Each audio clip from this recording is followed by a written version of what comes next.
tema de hoje é sobre a esperança. Quem aqui se considera uma pessoa esperançosa? Levanta a mão. Eu vou explicar, talvez a hora que eu explicar você vai mudando de ideia. O que é esperança? Esses dias eu explicava num podcast que eu fui, que a esperança é uma maneira de ver a vida. É você enxergar tudo o que acontece a partir de Deus. A partir de Deus. Que, por exemplo, na tua vida hoje, ou talvez nessa semana, aconteceram coisas que não foram tão legais. Talvez você está num tratamento médico, talvez você está num relacionamento que não está legal, ou você está sentindo um vazio, uma tristeza, eu não sei. E muitas vezes a gente é tentado ao quê? O que é o avesso? O que é o contrário da esperança? Defina numa palavra. O que é o contrário? O desespero, né? Então, se a gente não olha as situações a partir de Deus, a gente vai cedendo ao desespero. E o desespero, o que é o desespero? É aquela sensação de que você está sozinho. Que você está sozinho na vida. Que você não tem ninguém cuidando de você. Porque, por exemplo, tem coisas que são maiores que a nossa capacidade de controlar, não é verdade? Tem coisas que talvez você está sofrendo com seu filho, ou sofrendo porque um relacionamento que você queria não deu certo.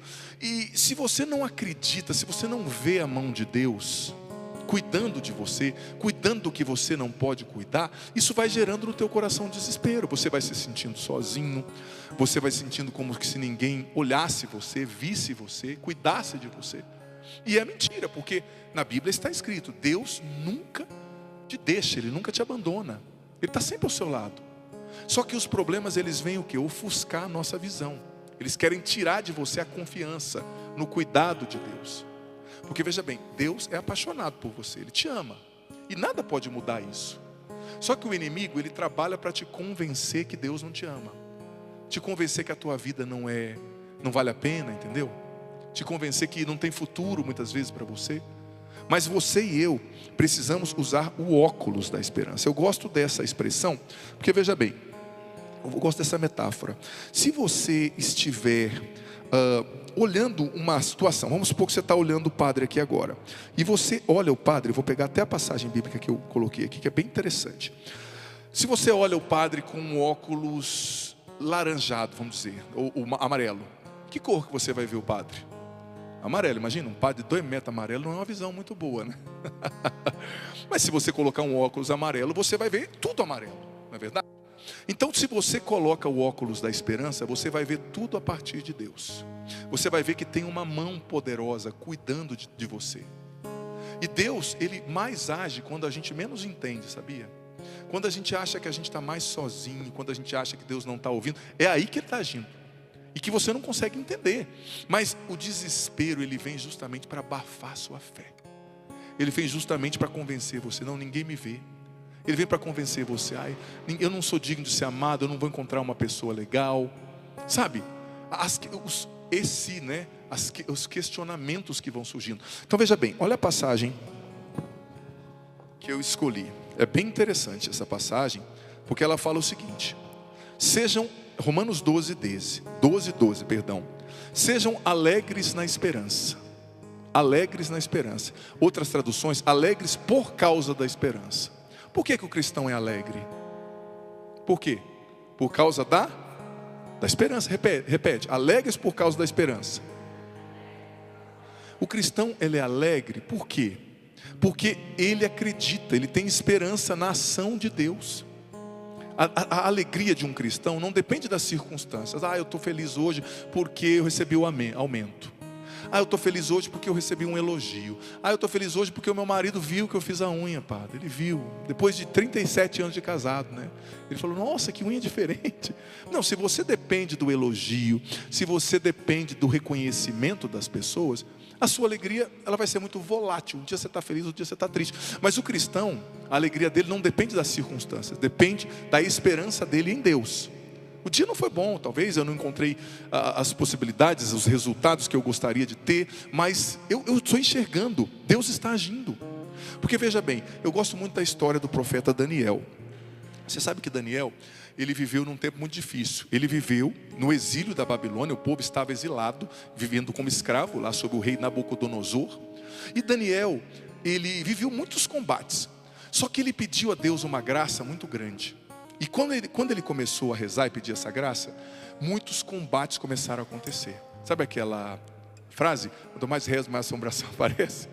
Muitas coisas começaram a acontecer. Só que depois ali de uns 3 meses, pela cronologia ali bíblica, um anjo apareceu a Daniel. E sabe o que o anjo disse para ele? Daniel, desde o primeiro momento que você fez a primeira oração, Deus já ouviu e me enviou para agir naquilo que você pediu. Só que tem batalhas, Daniel, que você não vê. Eu estava nesse tempo trabalhando para amolecer corações duros, para que a porta fosse aberta para você. Eu estava trabalhando para tocar pessoas, para abrir caminhos que você nem imagina. Então essa passagem é tão forte, porque veja bem, a primeira oração que você fez, padre, mas eu não estou vendo. Eu não estou vendo o que eu pedi. Mas o primeiro momento que você rezou, Deus já está ouvindo. Por isso que a Bíblia diz, persevera em oração. Não é para rezar e parar, né? Perseverar. Então, a passagem em Romanos 12 diz, alegre por causa da esperança. Depois, outra coisa, paciente na tribulação. Isso aqui eu não preciso nem falar. Eu estou vendo que todo mundo aqui é muito paciente. Olha para a pessoa que está do seu lado. Que cara de paciente que essa pessoa tem. Sim ou não?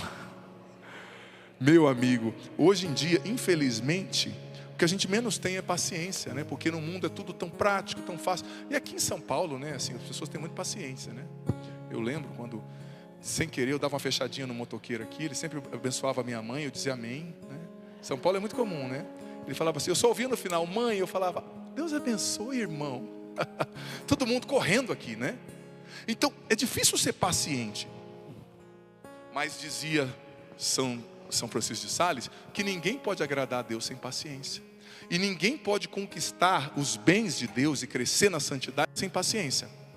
Porque o livro do Eclesiastes, capítulo 2, diz, se você está seguindo o caminho de Deus, prepara sua alma para a provação. Espera em Deus, sofre as demoras de Deus. Talvez você esteja hoje num tempo de sofrer as demoras de Deus. Paciência, paciência na tribulação. E depois, sede perseverantes na oração. São Paulo, ele está dando aqui um caminho para você vencer. Repito, alegria na esperança, paciência na tribulação, perseverança na oração. Se você seguir, se eu seguir esse caminho aqui, não tem como dar ruim, sabe? Não tem como. Mas vou voltar do início agora. Alegria na esperança.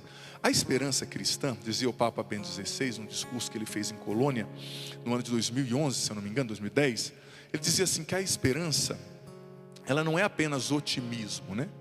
Porque a pessoa pode ser otimista, né? Eu acho que o Corinthians vai ganhar, uma coisa que é bem difícil de acontecer, né? Tal, coisas assim, né?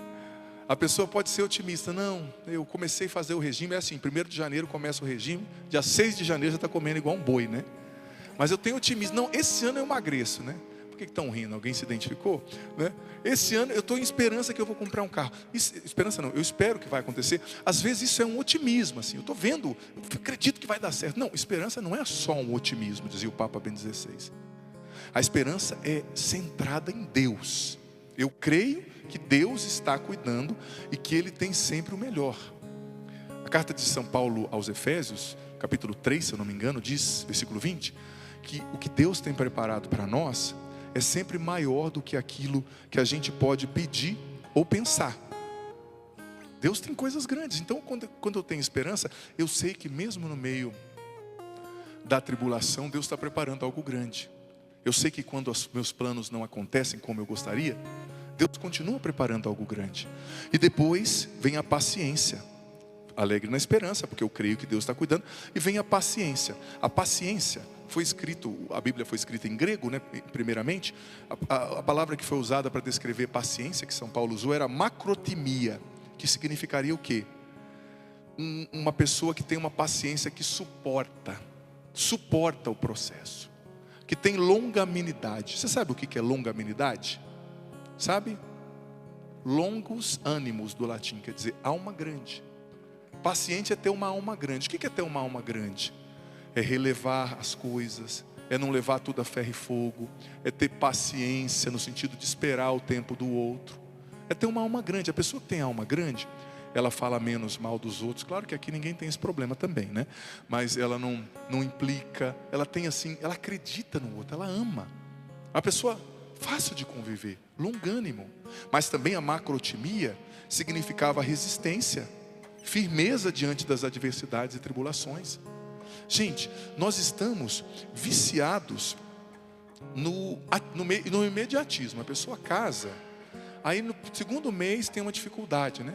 Eu brincava esses dias atrás que eu atendi um casal jovem, que o rapaz chegou e falou: Padre do céu, eu casei, a gente não está dando certo, ela acorda num horário, eu acordo no outro, ela gosta de café, eu gosto de leite, o que a gente tem, padre? Me dá um diagnóstico. Eu falei: sabe o nome disso? Ele falou: o quê? Eu falei: casamento. Pô, meu amigo, você saiu de outra barriga, você tem outra cultura, você tem outros hábitos, você tem outro temperamento, você quer casar com uma pessoa diferente, quer que seja tudo igualzinho, né? Nem o seu irmão que saiu da mesma barriga que você é igual a você. Na verdade, quem tem irmão aqui? Levanta a mão. Eu tenho 2 irmãs. Nós somos muito diferentes. A começar do tamanho, né? Uma tem 1,59 e eu tenho 1,93. Então, a gente não tem paciência. Então agora eu vou chutar o balde porque a minha esposa me incomoda. Não. 1 Coríntios 13, o amor é paciente. Quem ama sabe esperar. Se você ama de verdade, você sabe esperar. Você não descarta as pessoas que não te agradam. Depois da paciência, o catecismo, número 1832, fala que a paciência está unida à virtude da fortaleza, que é uma virtude que nos dá constância para fazer o bem. O paciente, ele continua fazendo o bem, mesmo quando as pessoas não retribuem o bem. Ele continua perdoando e amando quando ele não vê o amor. Por quê? Porque ele entendeu quem é Jesus, ele entendeu qual é o caminho que ele tem que seguir para de fato agradar a Deus. E você sabe que hoje a gente celebra Padre Pio, também é o aniversário da minha mãe. Mãe, te amo, um beijo, tá? Celebrando aniversário hoje, dia de Padre Pio. Padre Pio dizia que paciência e perseverança são as virtudes que você precisa para vencer qualquer coisa na vida. Paciência e perseverança. Paciência e perseverança. Porque às vezes você começa fazendo uma coisa boa, mas você vai desanimando. Ai, padre, nem agora na época do rosário. Eu acho lindo a live que eu estou fazendo, o rosário do Frei. Muita gente reza o rosário, reza o texto comigo. Nós vamos fazer a live daqui hoje. Só que a pessoa reza o rosário agora, depois passa o ano inteiro sem rezar. Não, é que entre uma quaresma e hoje, outra, o diabo não age, né? Entre uma quaresma e hoje, não precisa falar com Deus. Claro que precisa, constância, perseverança. Porque a última coisa do Romanos 12:12 é perseverança na oração. Põe a mão no teu coração. E para encerrar esse primeiro momento,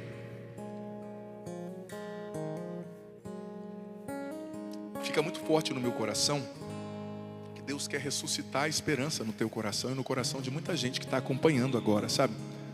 Porque as situações, elas vêm abafar a nossa esperança. Tenha fé, Deus tem o melhor para você.